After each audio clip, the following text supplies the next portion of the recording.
Hello दोस्तों, तो स्वागत है आप सबका एक नए वीडियो में। और देख सकते हैं कि यहाँ पर अभी हम एक होटल के बाहर खड़े हैं, जहाँ पे पावर स्टार पवन सिंह अभी होटल के अंदर गए हुए हैं ऊपर में। और होटल के बाहर देख सकते हैं कि किस तरह से पवन सिंह के चाहने वालों का भीड़ लगा हुआ है।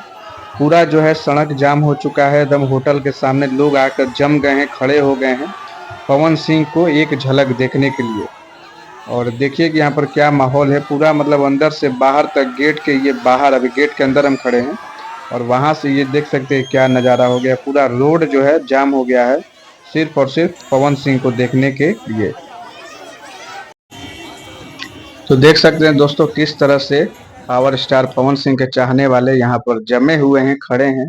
और भैया को एक झलक देखने के लिए जो है यहाँ पर लोग एकदम जमा हो गया है, हजारों का भीड़ जो है यहाँ पर आ चुका है, सिर्फ और सिर्फ एक बार पवन पवन सिंह को देखने के लिए, पावर स्टार को देखने के लिए। देखिए यही होटल है और इसी में आए हुए थे पावर स्टार पवन सिंह। और यहाँ पर जो है उनको देखने के लिए देखिए किस तरह से लोग एकदम पूरा होटल के बाहर भीड़ हो गया है यहाँ पे।